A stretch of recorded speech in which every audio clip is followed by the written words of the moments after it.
Topic ledger எப்படி ஈஸியாக create பண்ணலாம் தான் நான் உங்களுக்கு கற்றுக் கொடுக்க போகிறேன். For example, machinery purchased for cash, journal entry, machinery account டேட்டா to cash account. Ledger create பண்ணும்போது நம்ம யூஸ்வலாக பண்ணுற மிஸ்டேக், மிஷினரி அக்கௌண்ட்டில் டைரெக்டாக கேஷ் டெபிட் பண்ணுவோம், கேஷ் அக்கௌண்ட்டில் மிஷினரியை க்ரெடிட் பண்ணுவோம். ஆனால் அது wrong method. Direct and correct method American approach.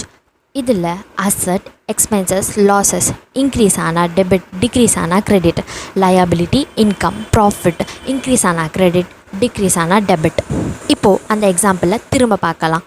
Machinery account டேட்டா டு கேஷ் அக்கௌண்ட் ரெண்டுமே அசட். பட் அசட்டில் மிஷினரி இன்க்ரீஸ் ஆகுது, தென் கேஷில் அசட் டிக்ரீஸ் ஆகுது. ஸோ மிஷினரி அக்கௌண்ட்டில் கேஷை டெபிட் பண்ணணும், தென் கேஷ் அக்கௌண்ட்டில் மிஷினரியை க்ரெடிட் பண்ணணும்.